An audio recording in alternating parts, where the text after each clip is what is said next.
विधान परिषदेच्या निवडणुकांसाठी अवघे काही तास शिल्लक राहिलेले आहेत आणि या विधान परिषदांच्या निवडणुकांमध्ये 12 तारखेला जी निवडणूक होणार आहे त्यात 11 जागा आहेत आणि 12 उमेदवार आहेत. कुणाचं तरी पडणं हे नक्की आहे किंवा कुणाचा तरी पराभव हा नक्की आहे. तो कोण हे अवतरण चिन्हात आहे. काहींचे कयास आहेत की नार्वेकरांबरोबर धोका होईल, काहींना वाटतंय जयंत पाटलांबरोबर होईल, तर भाजपचे सगळे लोक सुरक्षित आहेत असं सांगितलं जात आहे. प्रत्यक्षात काय घडतंय पडद्यामागे, काय चालू आहे हे आपण समजून घेणार आहोत ज्येष्ठ राजकीय पत्रकार आणि लोकमतचे प्रतिनिधी यदू जोशी यांच्याकडून. यदू भाऊ, मला सांगा की ज्या पद्धतीत 11 जागा आणि 12 उमेदवार आहेत, कोणाचं तरी पडणं निश्चित आहे, तो कोण जो आहे तो अवतरण चिन्हात आहे. खरी गोष्ट आहे. पण आता मला जे या निवडणुकीबाबत माझे जे ठोकताळे आहेत ते मला पहिल्यांदा सांगू देत. एक म्हणजे 2022 मध्ये ज्या निवडणुका झाल्या होत्या विधान परिषद आणि राज्यसभा, त्याच्यानंतर राज्यात सत्ता परिवर्तन झालं होतं. एवढा मोठा घटनाक्रम केवळ 2 निवडणुकांमुळे झाला. मात्र या निवडणुकीमुळे असा कुठलाही घटनाक्रम घडेल अशी अजिबात शक्यता नाही. म्हणजे राज्यात सत्तांतर होईल कोणाचा पराभव झाल्यामुळे किंवा कोणी निवडून आल्यामुळे, याची कुठली दूरपर्यंतही शक्यता दिसत नाही, पहिली गोष्ट. दुसरी गोष्ट अशी की या निवडणुकीमध्ये जसं आपण म्हणालात की 12 पैकी 11 लोक निवडून येणार आहेत, तर तो 12वा कोण असेल, म्हणजे एलिमिनेशन कोणाचं होईल, जयंत पाटलांचं होईल, गर्जनचं होईल, की आणखी कोणाचं होईल, की काँग्रेसचं होईल. या सगळ्या वेगवेगळ्या शक्यतांच्या पातळीवर आपण जर याचा विचार केला तर आपल्या असं लक्षात येईल की संख्याबळ जे आहे ते कोणाकडेच पुरेसं नाही आहे. फक्त काँग्रेसकडे स्वतःचं संख्याबळ आणण्यासाठीची परिस्थिती आहे. 2 उमेदवार निवडून आणण्या इतपत जे संख्याबळ आहे ते एकनाथ शिंदेकडे भलेही असेल, परंतु लोकसभा निवडणुकीच्या निकालाची किनार या निवडणुकीला निश्चितपणे आहे. कारण लोकसभा निवडणुकीतल्या जोरदार यशामुळे मनोबल वाढलेली महाविकास आघाडी आणि लोकसभा निवडणुकीतील दारुण पराभवामुळे मनोबल खच्ची झालेलं महायुती, याच्या विरोधातला हा सामना जो आहे हा आमदारांचं गुप्त मतदान याभोवती फिरणार आहे. नाही, पण तुम्ही असं म्हणालात की मागच्या निवडणुकीमध्ये सत्तांतर होणार होतं, महासत्तांतर होणार होतं वगैरे, पण ते निवडणुका होण्याआधी कशाचीच कुणकुण नव्हती. ते घडलं आणि मग गोष्टी घडल्या. तर आता पण असंही होऊ शकतं की आता जे काही घडतंय त्यातून एकतर एकनाथ शिंदे, देवेंद्र फडणवीस किंवा अजित पवार यांचा राज्यातला जो इमेज आहे त्यांची, किंवा जी त्या इमेजची जो का आकार आहे, तो आकार या निवडणुकीवर निश्चित होऊ शकतो.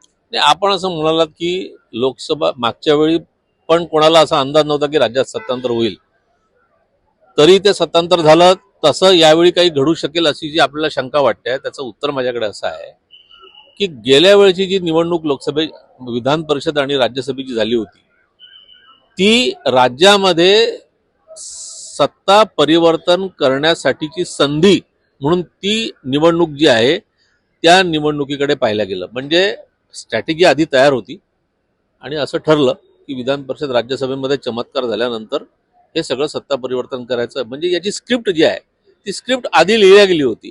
यावेळी कुठलीही अशी स्क्रिप्ट लिहिल्या गेली आहे असं कुठेही वाटत नाही. पण यदू भाऊ, आपण पत्रकार आहोत, आपल्याला असं वाटतं की अशी स्क्रिप्ट लिहिली गेलेली होती नव्हती, आपल्याला काहीच माहित नसतं. कारण जर आपण पाहिलं तर पहाटेचा शपथविधी आणि एकनाथ शिंदेंनी केलेलं सत्तांतर, या दोन्ही गोष्टी आपल्या सगळ्या पत्रकारांच्या, म्हणजे मी आम्हाच्या फील्डवरच्या पत्रकारांच्या, तुम्ही जे काय इतक्या ज्येष्ठ पातळीवर आहात त्यांच्या असू शकते लक्षात, पण फील्डवरच्या पत्रकारांच्या पलीकडे, आकलना पलीकडचा तो सगळा राजकीय खेळ होता. आता राजकीय खेळ होणार नाही असं आपल्याला वाटतंय. नाही, निश्चितपणे होणार नाही. कारण की याचं सगळ्यात मोठं कारण आहे की विधानसभेची निवडणूक 3.5 महिन्यांवर आहे आणि या निवडणुकी 3.5 महिन्यासाठी कोणी सत्ता परिवर्तनाच्या मागे लागेल असं वाटत नाही.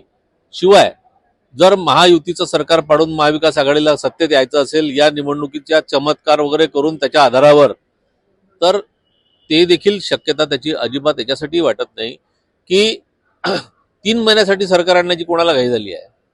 दुसरं असं की 2022 मध्ये भाजपने शिवसेनेला सोबत घेतलं, त्यावेळी असं लोकांना वाटलं की एक जुना मित्रपक्ष आहे तो पुन्हा जोडला गेला.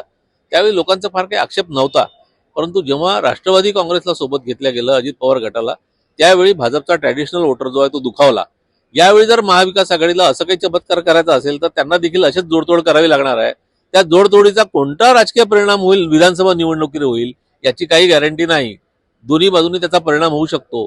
त्यामुळे अशी जोखीम 3 महिन्यासाठी कोणीही पत्करणार नाही. फडणवीस आणि अजित पवार यांच्यापैकी कोणाला या निवडणुकीमध्ये धोका होऊ शकतो असं आपल्याला वाटतं? आणि कारण या दोघांची जी काय एकूणच लार्जर दॅन लाईव्ह ही जी काय इमेज आहे ही या निवडणुकीच्या निकालावर अवलंबून आहे का नाहीये? मला असं वाटतं की भाजपकडे 112चं संख्याबळ, त्यांचं स्वतःचे 103 आणि 9 अपक्ष असं ऑलरेडी आहे.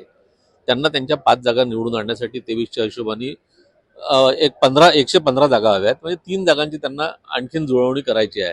ते त्यांच्याकरता फारसं कठीण नाही, कारण की ते सत्तेत आहेत. फडणवीसांचा एक स्वतःचा आमदारांमध्ये हे आहे, रॅपो आहे. त्यामुळे त्यांना ते काही अडचण वाटत नाही. अडचण आहे ती अजित पवार गटाची होऊ शकते. कारण की शरद पवार यांनी काही दिवसांपूर्वी असं विधान केलेलं होतं की अजित पवार गटातले बरेचसे आमदार आमच्याकडे येऊ इच्छितात. मीच त्यांना सांगितलं आहे की निधी घ्या आणि मग बघू काय करायचं ते. तर ही जी त्यांनी शंकेची एक हे सोडून दिलेलं आहे, पिल्लू सोडून दिलेलं आहे, त्याच्यामुळे अस्वस्थता जी आहे ती अजित पवार गटामध्ये असू शकते. किंबहुना त्या अस्वस्थतेचा फायदा कुठे घेता येईल का, ती अस्वस्थता कॅश करता येईल का, असं शरद पवार गटाचा निश्चितपणे प्रयत्न राहील. त्यांचं आणखी एक म्हणजे शरद पवारांचे कॅन्डिडेट हे त्यांच्या पक्षाचे नाही आहेत. जयंत पाटील हे एक धनाढ्य उमेदवार आहेत आणि या निवडणुकीमध्ये घोडेबाजार चालेल असं अनेकदा बोलल्या गेलं आहे, लिहिल्या गेलं आहे. त्याची कुठलीही शक्यता नाकारता येत नाही. उद्यापासून वेगवेगळ्या पक्षाचे आमदार हे 75 अंकित हॉटेलांमध्ये ठेवले जातील हे आपण बघालच.